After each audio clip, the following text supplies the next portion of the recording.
Muy buenas, sean bienvenidos a nuestro programa número 40. La verdad, si me flipaba hacer uno, imagínense ustedes 40. Hoy la verdad que traemos un programa muy entretenido y no les adelanto más. Así que les dejo un poquito con la miel en los labios y empezamos otro Enigmas de la Historia.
Esta historia alucinante que les voy a contar comienza un verano del año 1954 en el Aeropuerto Internacional de Tokio.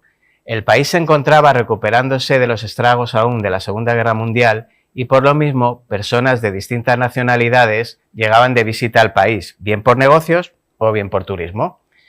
Sin embargo, ese día recibieron un visitante en apariencia de lo más normal, pero al parecer lo único normal de él era eso, su apariencia. Un hombre sin características destacables, caucásico, con barba y bien vestido, se dirigió a los oficiales hablándoles en idioma japonés, pero al mismo tiempo se advertía un fuerte acento francés. Les entregó a los oficiales su pasaporte para ser sellado, todo rutinario, pero cuando los oficiales observaron el país del que provenía esta persona se sorprendieron al ver el nombre. Tauret. Tauret era el nombre que poseía el pasaporte en letras grandes y brillantes. Los oficiales, quienes se encontraban un tanto parados por el asunto, preguntaron a su supervisor por la ubicación de dicho lugar, pero al momento de consultarlo en un libro de geografía se dieron cuenta de que dicho país simplemente no existía. Pensando en que tal vez se trataría de un engaño, volvieron a revisar el pasaporte, pero era demasiado perfecto para ser una falsificación, teniendo incluso los sellos de distintos aeropuertos de alrededor del mundo, señal inequívoca de que ese hombre había estado con ese documento en varios países del mundo. Debido a lo extraño del asunto, los oficiales le pidieron al hombre que los acompañase a una zona menos concurrida para poder hacerle unas preguntas. Ya en la sala de interrogaciones, los oficiales le volvieron a preguntar al pasajero por su país de origen, a lo que el sujeto de manera educada y algo sorprendido les respondió que era ciudadano europeo, más concretamente de un país llamado Tauret, un estado ubicado entre España y Francia. El sujeto explicó que era normal para ellos no haber oído antes de dicho lugar, puesto que era un país pequeño, dedicado a grandes empresas financieras y con poco turismo. El viajero también comentó que era un comerciante que había venido a Japón por un asunto de negocios, y que esta era su tercera visita al país, pero que nunca había tenido problemas al viajar a Japón. Incluso, llegó a mostrar varios tipos de billetes, tanto europeos como japoneses, para demostrar la franqueza de su historia. Los oficiales, quienes seguían sin creer su historia, le pidieron que señalara en un mapa la ubicación de dicho lugar. Pero, cuando el sujeto señaló la ubicación del país, todos se sorprendieron al ver que había señalado el país de Andorra. Fue entonces que el hombre les explicó que nunca en su vida había escuchado hablar sobre Andorra, y que Tauret era un país con más de 1000 años de historia. En ese punto el individuo se mostraba sorprendido y angustiado. Les mostró a los oficiales un carnet de conducir, emitido en el país de Tauret, así como también su chequera personal proveniente del mismo país. Lastimosamente los oficiales no pudieron demostrar la existencia de dicho banco, así como también del mismo país. Cansados de no llegar a ningún lado, decidieron trasladar al hombre a un hotel cercano al aeropuerto para poder interrogarlo al día siguiente. El hombre se había hospedado en la habitación del piso más alto del hotel, siendo custodiado por 2 guardias para evitar que se escapara. Ya, a la mañana siguiente, cuando los oficiales se dispusieron a entrar en su habitación para continuar con el interrogatorio, se sorprendieron al ver que la habitación se encontraba vacía, y que no había rastro del sujeto ni de ninguna de sus pertenencias. Pues la policía no podía comprender cómo una persona había podido escapar sin dejar rastro, ya que aparte de que la puerta se encontraba custodiada, la única forma de escapar era a través de una ventana de la habitación, pero hablamos de un piso 15. La policía comenzó una extensa búsqueda para poder dar con el sujeto, pero al no poder encontrar con pista ninguna sobre su paradero, se decidió por abandonar el caso. Ahora vamos a ir al campo de las suposiciones. Poco más podemos decir, la verdad. La más popular afirma que el sujeto era un viajero interdimensional y que se había quedado atrapado por un accidente en una dimensión diferente a la suya, pero que de algún modo habría vuelto a su dimensión de origen sin que nadie se diera cuenta. La otra es que sea otra historia más que con las voces que la comparten pues, se convierte en leyenda. Ahora, es un enigma realmente para mí alucinante. Imaginen que les pasa a ustedes, llegan a un aeropuerto y que les digan que España no existe. Esto es como en Estados Unidos, que se piensan que España estamos al lado de México. Bueno, esta semana en Enigmas de la Historia nos acompaña Marc Sans. Hola, buenas. Muy buenas, Marc. ¿Qué tal? ¿Cómo estás? Bien, bien. Bien. La primera vez que estoy en un plato de televisión. ¿Qué te parece el show? Muy bueno. Y mucha luz, además. Mucha luz. Está divertido. En Madrid. Bueno, vienes a presentarnos tu libro, Operación Abaddon. Sí. Bueno, ¿has visto que ha salido El hombre de Tauret, que estuvimos hablando con él? ¿Conocías la historia esa? Sí, de hecho me inspiré en esa historia para escribir un relato corto que salió publicado en una revista que iba más o menos de un país ficticio también. Es que es potente la historia, ¿eh? La historia está muy bien. Bueno, no sé si al final se descubrió si es leyenda urbana. A saber. No he visto el capítulo, así que no lo puedo decir. Ya queda en el imaginario, yo creo, del mundo y ya... No hay pruebas, ¿no?, fehacientes de que pudo suceder. En teoría no. Yo he buscado y rebuscado, y sí que es cierto que hay fotos, tal y cual, pero no son archivos. O sea, pero no se son decía que archivos ese país oficiales. cuadraba con Andorra, ¿no? Sí, se decía que el país estaba justo en la zona de Andorra, pero que no era Andorra, que era Tauret. Y el señor, pues RQR con su pasaporte, sus sellos, sus cosas, la teoría. Y el señor desapareció de repente. Y bueno, pues ya sabes tú lo que es la imaginación de la gente, que si era de otra dimensión, etcétera, así etcétera. Así nacen las leyendas urbanas. Sí, no, al final es una buena sinopsis para una novela, también. Seguro que alguien ha escrito un libro sobre eso. Seguro. Bueno, cuéntame un poquito de esta Operación Abaddon, ¿de qué va un poquito? Es básicamente un baño de sangre, una matanza. Como resumen así en 4 palabras, es una matanza en un cine donde un grupo de satanistas quieren matar al destructor, que es el que matará al anticristo. Ostras. Quieren proteger al anticristo matando al destructor.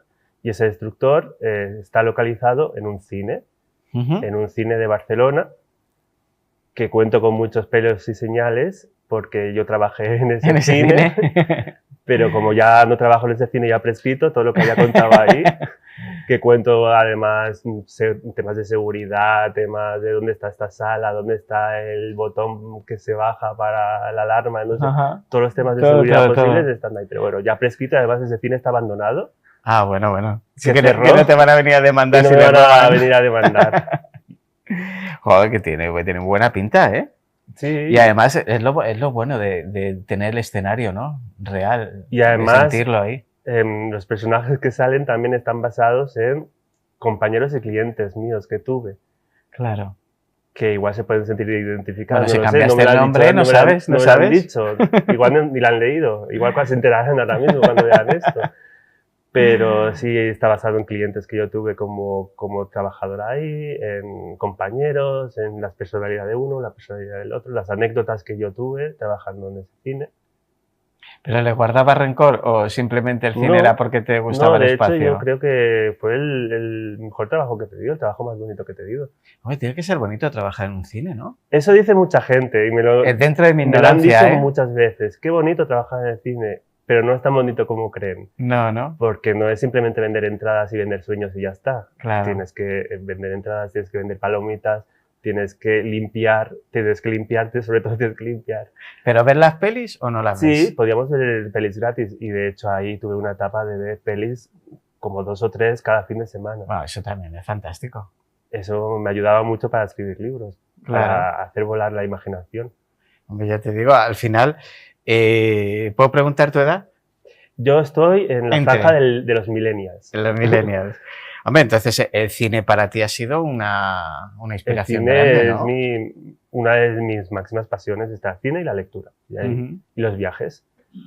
Y Bueno, lo primero barato, lo tercero, el primero y segundo barato, el tercero te cuesta más. ¿No? De menos barato a más caro. Bueno, ¿y de dónde te salió esta idea de Operación Abaddon? Básicamente nació de un día que me aburría del cine y yo me hacía muchas preguntas. Yo tengo muchos pensamientos intrusivos, pero lo bueno que tengo yo es que mi cerebro los bloquea, porque si no los bloqueara sería un psicópata. No estás hablando de un psicópata. No está mal. Entonces yo en ese momento estaba aburrido un día del cine y me preguntaba, ¿y si el cine se quema de repente? ¿O si hay un apocalipsis zombie? ¿Qué haría? ¿Dónde me escondo? Y luego la siguiente pregunta, que es donde nació la idea del libro, ¿y si vienen aquí unos asesinos con unas escopetas, unas metralletas, unas armas y empiezan a matar a todo el mundo? ¿Qué pasaría? Y eso lo hilé con una cosa que ya tenía escrito, que es el inicio, que es el prólogo, y dije, pues mira, lo hilo todo, y de ahí nació la idea de... Claro, porque al final tú cuando piensas en eso tienes que analizar eso, cómo reaccionará la gente. Exacto, y como lo tenía todo a mano y sabía exactamente cómo se podía reaccionar, por dónde podían salir las puertas de seguridad y toda la cuestión técnica, lo tenía a mano, pues lo apliqué todo en el libro. ¿Son seguros los cines, ya que estamos aquí? Se puede, en general, no debería decir, pero es muy fácil colarse en el cine. Seguro sí, porque hay prevención de riesgos laborales y prevención de riesgos de incendio cada año. Tenemos que hacer un simulacro. En ese caso, mi cine, que no quiero decir cuál era, un disclosed location, que tampoco lo digo del cine, pero se puede intuir. Sí. Quien sea de Barcelona sabe perfectamente. Vas a ver qué cine es. Pues eran unos cines muy antiguos y entonces, pues igual ahí pues sí que podía haber pasado algo, pero nunca pasó, nunca sucedió. Sí, no es lo mismo los 80-90 que ahora. Habían fantasmas, dicen, en algunas salas. Murió una persona, de hecho. Hombre, ¿cuántos años pudo, solo por estadísticas, si estuvo unos 50 años abierto un cine? Puedes morir en un cine, puedes morir en un supermercado, puedes morir aquí mismo, puedo morir yo ahora. En cualquier sitio. ¿Por qué tema religioso? ¿Por algo en particular? El tema del satanismo, no, me inspiré básicamente en las películas de terror, porque este libro se ha inspirado en el cine y en las películas de terror sobre todo. Entonces La Profecía, La Semilla del Diablo, El Día de la Bestia, que se grabó aquí en Madrid, La Matanza de Charles Manson. Sí. Entonces todo eso pues indicaba más un camino hacia el satanismo. Sí. Y de ahí nació la idea del libro. ¿Es tu primer libro? No, ya había escrito otros antes, los había autopublicado la mayoría. Con otra editorial sí que me sacó un libro infantil. La editorial Esqueleto Negro. Cambio. Sí, cambio, pero básicamente todos tratan, porque a mí me gusta mucho la ciencia ficción. Ajá. Me gusta más escribir sobre la ciencia ficción, terror, ciencia ficción, fantasía, más que la realidad y que sentimientos. La realidad ya está el día a día. Entonces era un libro infantil, pero también tenía componentes de ciencia ficción, porque era un vampiro de 300 años con la apariencia de un niño que ayudaba a otro niño que tenía síndrome de Asperger a buscar una mochila que era muy importante para él. Entonces se unía ahí el tema de la amistad y el tema del vampirismo. De la fantasía. Sí. Y bueno, me has dicho que habías escrito un par de ellos. He escrito como 6 o 7. 7 ya, no paras. Correo, sí. No paras. Sí, ya tengo como 2 ahí en movimiento, estoy intentándolos ahí mover por... ¿Estás con 2 a la vez? Juntos a la vez, uno seguramente lo autopublique y otro está ahí mandándose a las editoriales a ver qué contestan, si les gusta, y si no, pues mira, me lo autopublico, yo me lo guiso y yo me lo como. Ya está. ¿Así en estos géneros o...? Sí, sobre todo en todos los libros hablo sobre Barcelona. Creo que todos los libros, menos uno, están basados en Barcelona, porque Barcelona siempre es un personaje más del libro. Porque yo soy de Barcelona, yo hago vídeos sobre Barcelona, amo mucho mi ciudad, y entonces todos los libros están basados en Barcelona. Y entonces uno de ellos, de los 2 que he escrito y están en movimiento, trata sobre gente con poderes en Barcelona y el otro sobre fantasmas en Barcelona. No, la verdad es que es una ciudad que es un escenario y un protagonista Que se han hecho muchas bastante pelis, muchos interesante. libros, sí. No, a mí me parece una ciudad maravillosa. Sin desmerecer a Madrid, que también es muy No, es bonita. otra ciudad maravillosa. Al final, no, es verdad que siempre está con Hay la rivalidad, rivalidad y la Madrid. disputa y no, puedes Yo disfrutar encuentro que Madrid perfectamente es en dos muy ciudades bonita y a mí me fantásticas encanta del venir a mundo. Madrid. Es como dices, no, Nueva York o Los Ángeles, pues los dos. Me gusta más Nueva York. Sí, no, diría. pero al final puedes disfrutar de los dos, te puede gustar Sí. más una que otra. A mí lo que siempre me pasa en las ciudades es que hay mucha gente. Y en Madrid hay mucha gente. En Madrid hay muchísima gente. Yo pensaba que no, o sea, no tenía tanto turismo, pero hay mucho turismo y Sí, hay mucha muchísimo, gente. Yo te muchísimo. diría más que en Barcelona y todo. A mí me ha sorprendido eso. Yo creo que seguramente sí, haya más turismo. Porque la última vez que vine fue en agosto. Ah, Aquí bueno, no claro, en había agosto nadie, era una estaba vacío. gozada, es una Era la película gozada. de Amenábar, abre Sí, los ojos, no había en agosto nadie. es una gozada, no tienes que reservar en ningún restaurante, vas al Exacto, cine yo vine y en no hay agosto y cola. dije, pues mira qué bien, aquí estoy en Madrid solo. No tengo que hacer cola Maravillosamente. en ningún sitio, en ningún monumento. Y he venido ahora para presentar el libro unos días Ujú. y está lleno de Ya has gente. alucinado. Sí, sí. Ya, y ahora más, si Ayer fui se al hace buen Palacio Real y tiempo. había una cola que estuve ahí Bueno, media con el hora buen haciendo cola. tiempo, imagínate. Ya. Con el buen tiempo, cuando ha llovido durante el mes atrás ya habría menos, pero Exacto, que estaban ahí con que estaba lloviendo y al final hace un sol Nah, abrasador. hace unos días maravillosos. Que, bueno, de lo que tienes entre manos, ¿me puedes adelantar un poquito de qué va? Sí, por ejemplo, el de que he dicho de los fantasmas, se llama Los fantasmas de Barcelona y va sobre una niña adolescente que de repente, es un libro juvenil, básicamente, es una niña adolescente que de repente descubre que puede ver fantasmas porque se enamora de uno, se enamora de un fantasma adolescente que ve en el metro, pero después a mí no voy a contarlo porque no me gusta revelar nada, No, pero no, tiene no. ese toque original como en este libro. A mí me gusta siempre meter cosas originales, los que no se hayan visto mucho, que a la Sí. gente le sorprenda. Y entonces en este libro también hay un twist, como M. Night Shyamalan, el director de El Sexto Sentido, mete ahí un twist Ujú. que cambia por completo pues, el sentido del argumento. Y bueno, a ver si sale. Y lo lees y entonces me dices si te ha gustado. Perfecto. ¿Qué influencias tienes a la hora que tú veas reflejadas cuando En escribes? este libro en concreto, como ya te he dicho, las influencias han sido las películas de terror, Ujú. pero no creo que tenga unas influencias claras de libros o escritores para escribir. Yo creo que me influyo más en el cine Ujú. y en las películas porque mi lenguaje en los libros es muy cinematográfico. Claro. Y entonces me baso más en las películas para escribir yo los libros y entonces me los imagino yo en mi Entonces mente. son muy visuales. Son muy visuales y este también es muy, muy visual. Ujú. Entonces tengo un lenguaje cinematográfico que está basado, más que en la literatura, en la cinematografía. Ah, pues eso es Mm. muy chulo. Bueno, ¿por qué me recomiendas que me lea tu libro? Voy a pasar mucho miedo. Léetelo. Bueno, ya te he dicho que es un baño de sangre, hay mucha sangre, hay mucho gore. Si Bueno, no te importan Tarantino estos también y me temas, gusta. si te gusta la sangre y el gore, adelante. Si te gusta el cine de terror, Ujú. también hay un homenaje a Scream.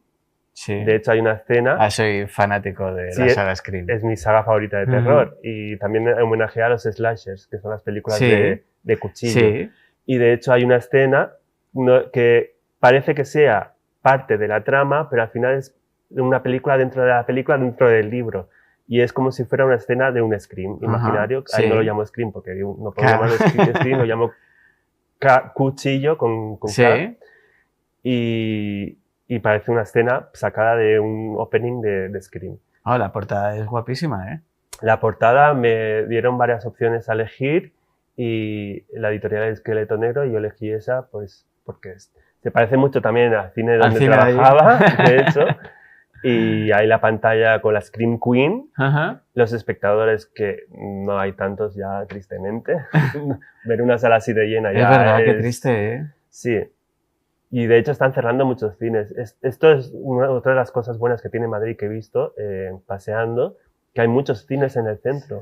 Todavía resisten. Y en todavía Barcelona, resisten. para encontrar un cine en el centro de Barcelona es muy difícil. ¿Ya tienes que ir a centros comerciales? O... De hecho, yo trabajé en dos cines. Ajá. Este y otro en el centro de Barcelona que también cerraron, que era el Comedia. Ajá. El Cine Comedia era un edificio antiguo, era un palacete. Es que eran preciosos. Estaba justo en el Paseo de Gracia y era un cine precioso que cerraron y ahora lo ha comprado la Baronesa Thyssen para hacer un museo y tenía la cortinita esta roja. Ujú.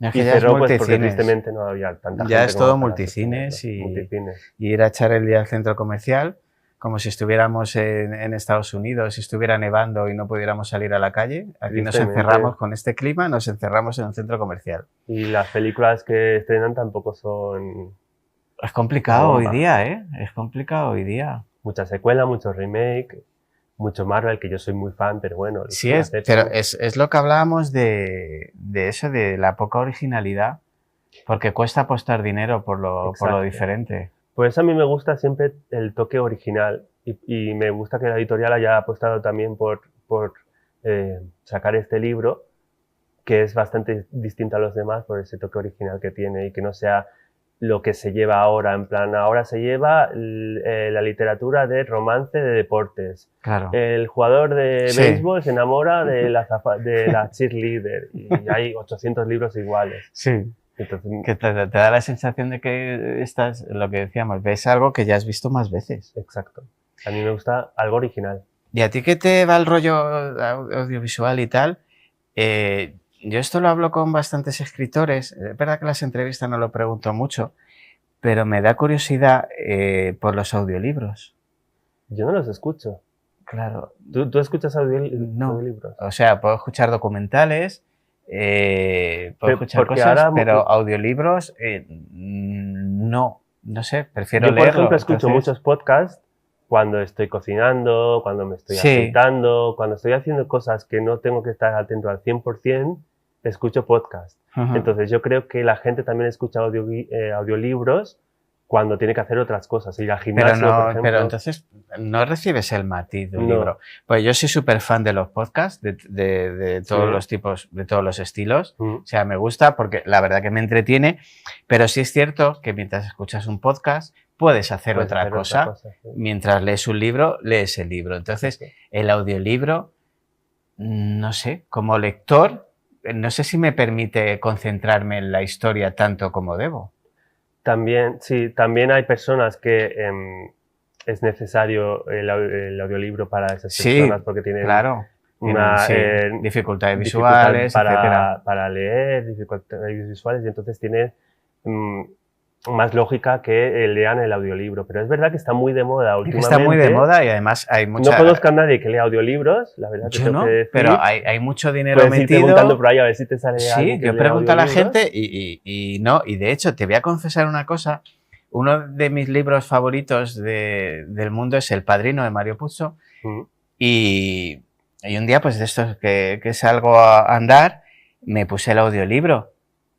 No es lo mismo. No. Y además depende de quién doble ese audiolibro, le pone más matices Sí, o no. al final, y fíjate que hay pasta metida, hay actores de renombre Hay actores de metidos, renombre, sí. tal, hay ¿cómo se dice? Plataformas bastante potentes que han metido bastante pasta, pero no sé, es que no conozco a nadie que lo Y lea, además que entonces me muchas provoca veces curiosidad. cuando lees un libro, lo lees dando tu entonación, imaginándote la voz del personaje y unos matices que luego no pueden trasladarlo al audiolibro. Que el audiolibro, para nuestra generación, a lo mejor generaciones siguientes que no vengan tanto del visual, lo pueden hacer. Es como las radionovelas de los años 40 ¿Pero y tú crees que 50. el audiolibro es algo generacional, que los consumen más la gente joven? No lo sé. Es que yo tampoco te sé decir ahora el target Claro, realmente no sé qué target tienen, porque yo como autor no querría que mi libro fuera audiolibro. Pero sí me gustaría que estuviera en televisión. Porque igual Entonces, eso te abre como más campo y por más eso pienso sectores. que es más generacional. Porque lo tuyo sí te gustaría verlo en pantalla, por ejemplo. Sí, en pantalla, pero en sí. audiolibro como que te En daría un poco audiolibro me daría igual. igual. Si la editorial decide sacarle un audiolibro, adelante, no pondría ningún problema, pero me gustaría más que lo llevaran a la pantalla que sacarle un Claro, audiolibro. yo creo que es más un tema generacional y ahora que sí que hay tanto podcast y tanto, yo creo que la gente, y sobre todo que la gente ya no se entretiene con una sola cosa a la vez. No, es la generación TikTok. Sí, Está sí. acostumbrado a los 30 segundos, a deslizar, ya no prestar atención y que una cosa de un minuto ya te Ya te agobia, ya te cansa. Las películas de 2 horas ya la gente no lo ve, quiere películas muy cortas. De hecho, yo conozco a gente que ve películas a través de TikTok, que las suben por partes y ven las películas así. Y entonces estamos ya acostumbrados ya a no Sí, consumimos de una forma consumir diferente. muy diferente que lo consumíamos antes. Bueno, pues aquí lo dejamos, Marc, que se nos acaba el programa. Perfecto. Bueno, me ha parecido súper interesante la reflexión esa que has hecho. Es que es verdad que consumimos mucho más rápido. Sí. Bueno, y a mí el programa Yo el primero, porque yo me paso ahí 3 horas en el TikTok y no paro. Yo este programa dura 1 hora y a mí se me hace cortísimo. No sé, los siguientes programas habrá que hacerlo de 3 minutos, 3 minutos, 3 minutos. Que te lo hagan un poco más. Bueno, ojalá, Dios quiera. Muchas gracias, Marc. Pues aquí dejamos en pantalla ahí. Operación Abaddon, que tiene muy buena pinta. Ya solo por la portada llama muchísimo la atención. Es muy entretenido. La gente que lo lea porque se tiene entretenido. No, lo leeré, prometido. En cuanto tenga vacaciones, tengo un cerro así y me lo voy a leer todo. Yo me lo he vuelto a leer en el viaje de tren de aquí de Barcelona a Madrid, 2 horas, me lo he vuelto a leer. Me voy a tumbar en la playa que me voy a poner como un cangrejo de leer tanto libro. Ahí te vas a poner rojo. Muchísimas gracias. Bueno, Marc Sans, pues ya sabes, bienvenido aquí, esta es tu casa cuando quieras.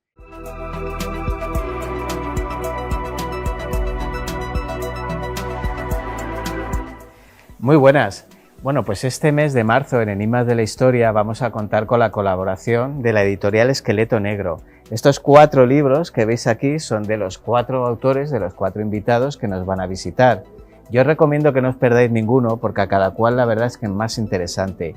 Y que os metáis en la web de la editorial Esqueleto Negro porque tiene un catálogo de libros de suspense y terror que son realmente alucinantes. Así que con todo mi cariño yo os recomiendo estos 4 libros de estos fantásticos autores que vais a conocer este mes y cualquiera de los de la editorial.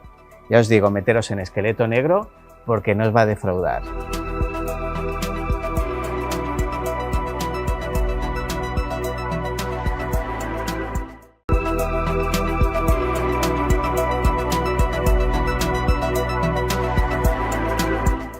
Bueno, vamos a despedir el programa de hoy con la sección de Crímenes de la Historia de nuestro compañero Daniel Brun. Bienvenido, Daniel.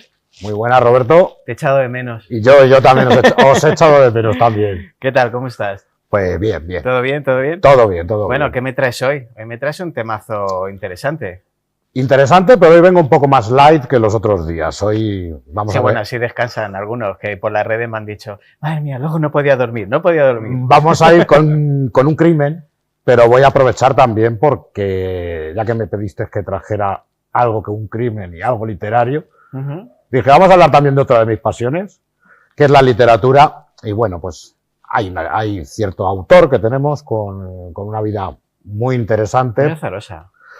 Para nada un ejemplo, no, pero sí es verdad que es una vida que influenció mucho la cultura de nuestro tiempo y que es una persona que está bastante vinculada al crimen, tanto a crímenes menores como un crimen de sangre. Y es que vamos a hablar hoy de William Burroughs, escritor, novelista, ensayista estadounidense, que como bien decíamos formaba parte de lo que era la generación Beat. Y lo que hizo fue, pues, cambiar mucho la literatura y cambiar, sobre todo, la manera de pensar de la cultura popular. Este señor nace en 1914, nace en Missouri, en San Luis. Es de una familia realmente acomodada, pues no hay que olvidar que su abuelo, Burroughs, tiene una empresa que es una de las primeras calculadoras de sobremesa que existen, y esto les hizo, pues, ganar bastante dinero y que fueran una familia bastante acomodada. Por lo tanto, su educación fue siempre muy, muy cuidada. Esto ya trae aquí un problema, porque en un campamento que le mandaron con otros niños de dinero, niños que también estaban acomodados, él empezó a coger un poquito de odio y un poquito de asco lo que eran las altas esferas. Todo esto él sigue estudiando, él tenía realmente para la literatura, tenía para las letras, tenía mucha cabeza. Termina yéndose a Harvard, estudia en Harvard literatura inglesa y antropología. Y bueno, y aquí ya empieza a coquetear con ciertas cosas. Ya de niño coqueteaba con que le gustaba mucho entrar a propiedades ajenas a robar. Y le gustaba con su escopeta de balines, pues también hacer sus travesuras de niño. Pero digamos que aquí en la universidad, pues empieza a tener otro tipo de contactos, empieza a juntarse con gente de baja alcurnia, con maleantes, empieza conoce lo que es la morfina.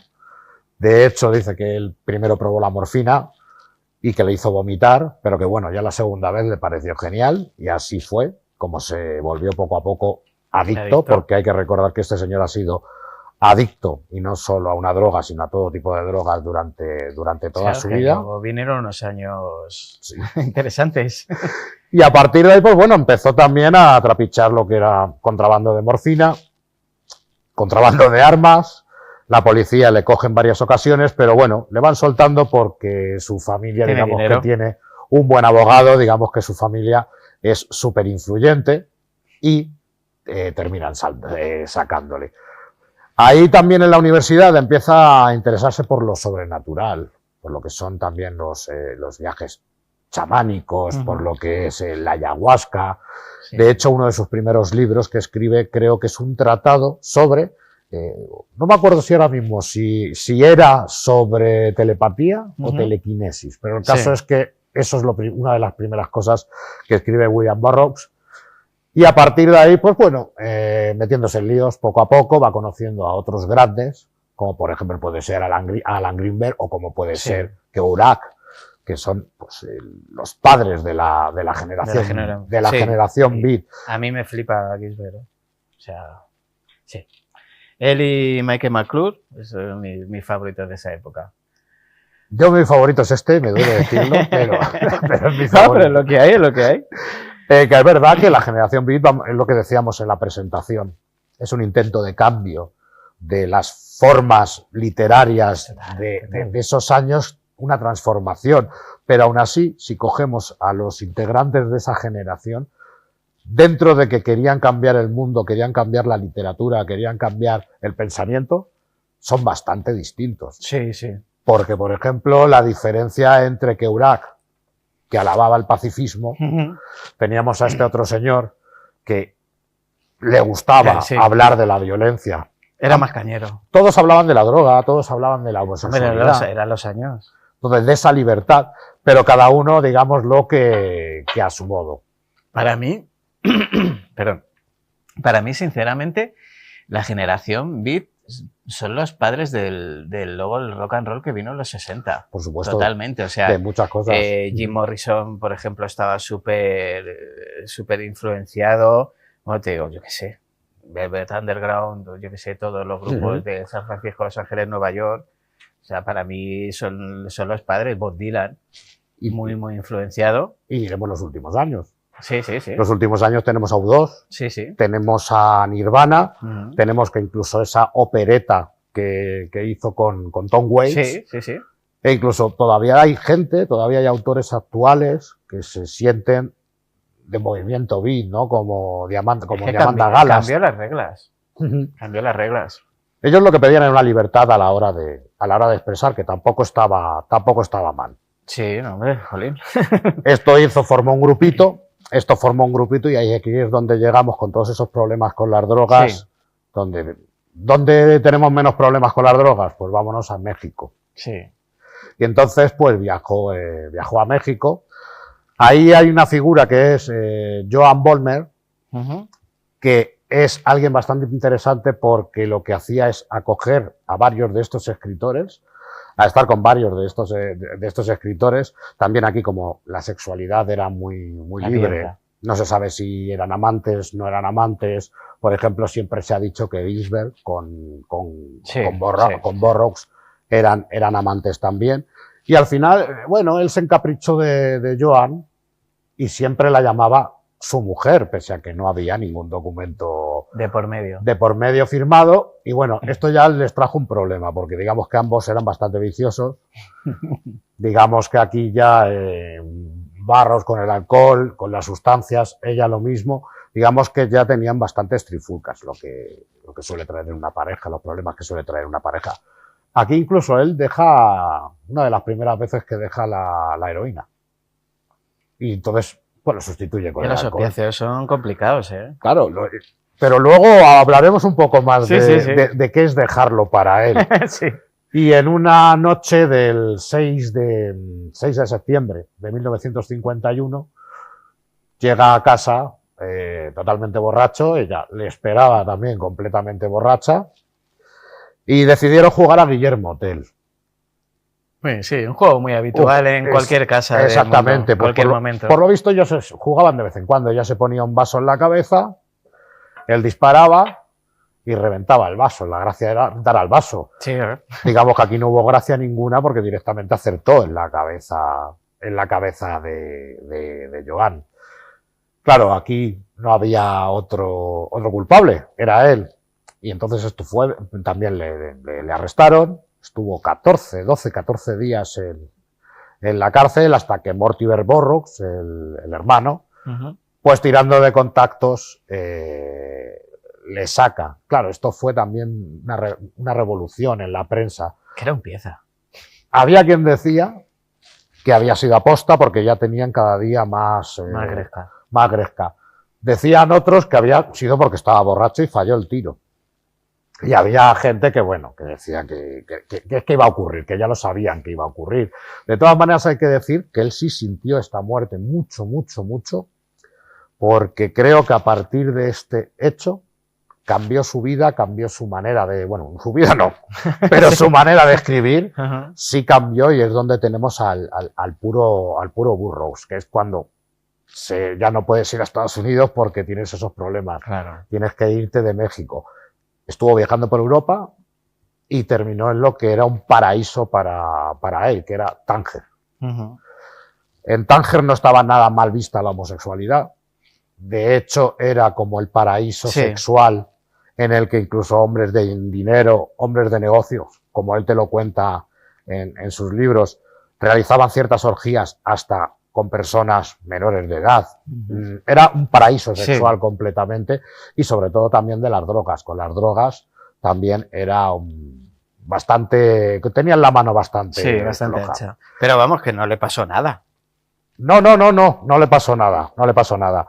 Era a partir de ahí lo único que ya estaba en su cárcel propia, que era la heroína, las drogas, y aquí ya cambió su manera de escribir mucho. En Tánger es donde nos trae, yo creo que la trilogía más famosa que empezaría con su obra Yonki. Su siguiente obra, que era la Queer, la tradujeron en Marica hace años, pero ahora la han vuelto a cambiar a Queer. Y el Almuerzo desnudo. Que el Almuerzo desnudo creo que es uno de los libros más interesantes que tiene porque es con lo que él llamaba un cutón. Era cortar el libro, cortar varias frases y en un mismo capítulo descomponerlo y dártelo de una manera completamente me parece una loca. Genialidad, sinceramente.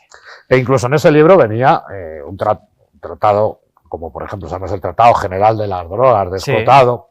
Él traía aquí un pequeño glosario de todas las drogas, pero ya las drogas incluso que no son comunes, ¿no? El cómo debías usar el jarabe para la tos para inyectarte, o el cómo tenías que usar nuez moscada, un buen manual. O ciertos productos químicos que tuvieras en casa, ¿no? De cómo quitarles lo peligroso. Hay que decir que era un tipejo. Pero bueno, peculiar. Y a partir de ahí, pues bueno, fue viajando París, Inglaterra, más París, en el Beat Café, que era donde se alojaron los mayores escritores beat. Y bueno, decir que ha sido una persona que, oye, pese a todo su adicción, murió en 1997, muere con 83, 84 años, y es que él tenía una teoría, y era, cuando él veía que era un yonki que ya necesitaba cierta dosis y que ya necesitaba más, su idea era ir a desintoxicarse para que le bajara el nivel, y entonces cuando salía lo primero que hacía era drogarse para volver a tener la misma sensación que tenía en las primeras veces. Pero vamos, ha sido una persona que ha influido muchísimo. Solo hay que ver el cine de David Cronenberg, que David Cronenberg además hace una película, se llama El Almuerzo desnudo, que no es exactamente una transcripción del libro, pero sí habla mucho incluso de su propia biografía. Es un personaje muy peculiar. Te quiero comentar esto que me he encontrado por aquí. No sé si te sonará esto de algo. Arte beat, eso también. Esto es arte beat. Esto, mira, lo voy a poner aquí, que sustituya a mi libro. Lo que te prometí en Hiroshima, de Daniel Brun. ¿Qué es esto, Daniel Brun? Cuéntame. Pues es una locura formato libro.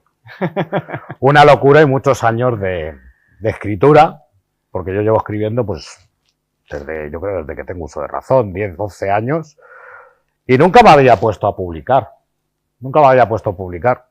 Y bueno, tuve la suerte, todo eso estaba guardado en un cajón, y tuve la suerte de encontrar a Carolina Corbillo, nuestra compañera, que oye, que además sale en la portada. ¿Contigo? Exacto, además sale en la portada, es un poco también lo que quiere reflejar eso, que es la que, bueno, empezó a leer mis poemas, empezó a leer mis relatos, y que una escritora, que a mí siempre la digo que es mi escritora favorita, ella dice que es peloteo, pero no, lo digo en serio, me gusta mucho el estilo que tiene, me gusta muchísimo el estilo que tiene, que me diga eso ella, pues me animó un poquito, fue la que me fue llevando al lado literario de esto no se puede quedar encerrado, esto tienes que sacarlo. Tienes que empezar a publicar, todavía estás a tiempo. Y por eso la portada, Y por eso la portada y el prólogo. Me ha encantado.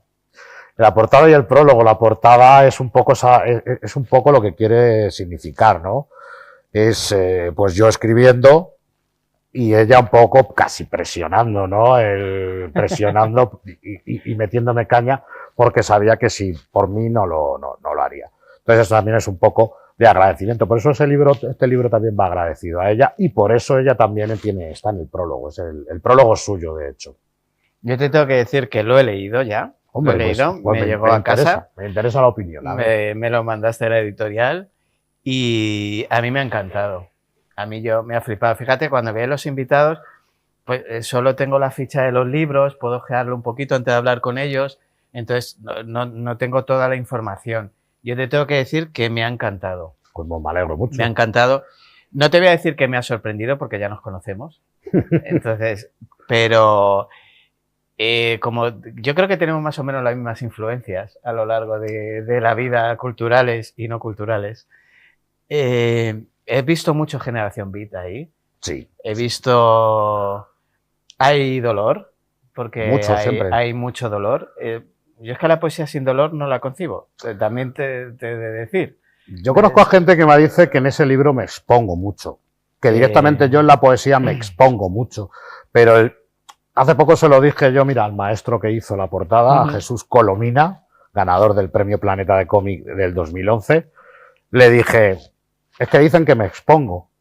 Y él me dijo, es que la poesía sin exponerse no es poesía. Yo acuérdate que hablamos por teléfono y te dije, pero es que hay otra manera. Claro, exactamente. No la hay. Y yo no tengo miedo, creo que cuando escribo suelto todo y no tengo miedo. O sea, porque lo hago para que quede ahí plantado. Y sobre las influencias, pues bueno, hay gente que le molesta el tema influencias, hay gente que no. ¿Por qué? A mí no me molesta para nada. Para nada. Hay gente que te dice una cosa, Bukowski, que es uno de mis escritores favoritos, también está ahí. Y otro que nadie nunca me nombra, quizá por lo desconocido, que es para traerle un día al programa, es Isidoro Duqués, sí. El conde de Lotremont, con sus Cantos de Maldoror, el único libro que dibujó, es el único libro que escribió. Y es un personaje súper misterioso. Tenemos que traer un día, tenemos que traer ese personaje un día. Yo es que además eso es mi libro favorito, los Cantos de Maldoror es mi libro favorito. Yo siempre veo que escribo un poco ahí. Baudelaire también te diría. Sí. Pero es que hay mejores influencias que esas. Hombre, yo creo que son también lo primero que nos influye a cualquier escritor.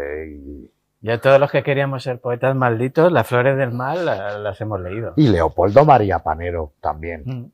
También Leopoldo María Panero es una poesía que me interesa muchísimo, me interesa que sea salvaje, como lo es el libro no deja de ser salvaje. No, es salvaje. A mí me ha encantado por lo crudo, lo salvaje que es y lo evocador que es. Y lo desordenado. Sí. Porque está pensado así, yo creo que los recuerdos vienen y van. Los flashes.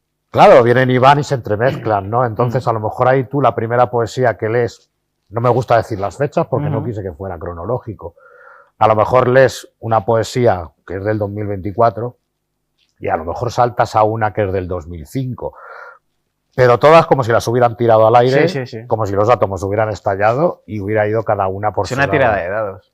Sí, y eso quizás es un poco el caos que busco, que yo al fin y al cabo cuando escribo... Digo, me lo voy a releer esta semana, de hecho, porque yo con estos libros me encanta releerlos, subrayarlos, poner, ¿sabes?, los posit para volver a leer esta frase, para tal, o sea que Pues me a alegra mí me ha mucho. encantado, así que nada, anúncialo tú, que la gente lo compre. ¿Dónde lo compramos? Pues bueno, lo que te prometí en Hiroshima, por Daniel Brun, lo edita la editorial Loto Azul, lo edita la editorial Loto Azul, lo tenéis en bastantes librerías, en bastantes puntos de venta, Amazon, AFNAC, Los clásicos. pero los clásicos, pero también ha hecho, la verdad es que Loto Azul ha hecho un gran trabajo de distribución. Se le ocurre la porque poesía. ha llegado hasta en una librería de Perú no me preguntes qué hago en Perú, pero ahí andas. yo no voy, pero mi libro ya ha viajado, yo no puedo ir, pero mi libro sí, y me encanta, no sé, sí lo están moviendo bastante bien,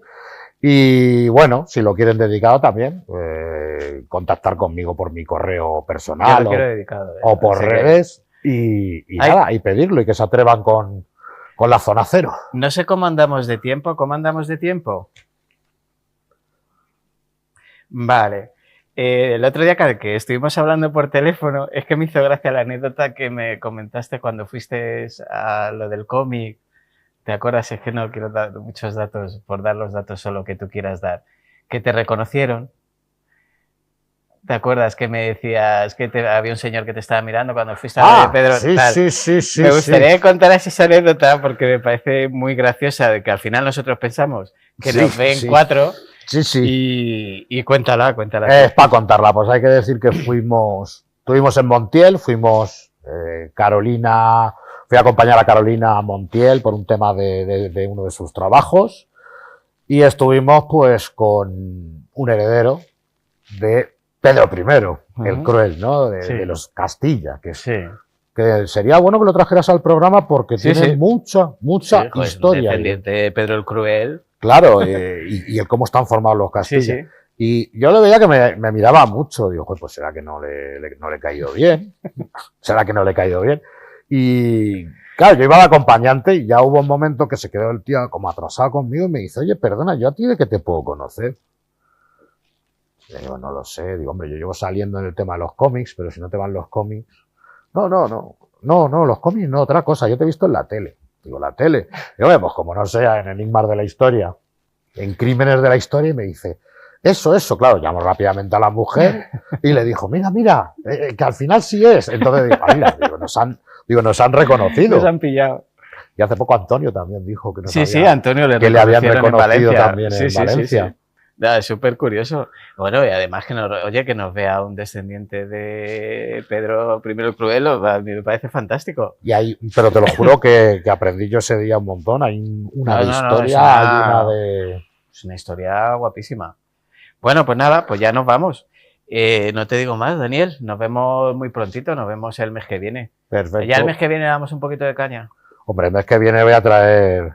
El mes que viene nos ponemos cañeros. Me dijiste de traer algo literario y pensé en traer... Claro, porque te tenía la encerrona. Claro, pero entonces pensé traerte... Ahora entiendo por qué me dijiste que el poeta caníbal no. Claro. Ahora entiendo por qué me dijiste que el poeta caníbal no. Entonces, bueno, he hecho bien en traer algo un poco más flojito. Pero venga, el próximo programa... Damos caña.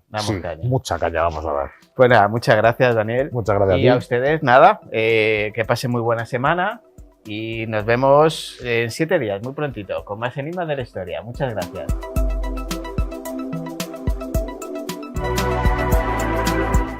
Bueno, voy a interrumpir Enigmas de la Historia, mi programa, porque nos han dejado aquí esta variedad de quesos fantástica de Señorío de Monesterio en Badajoz.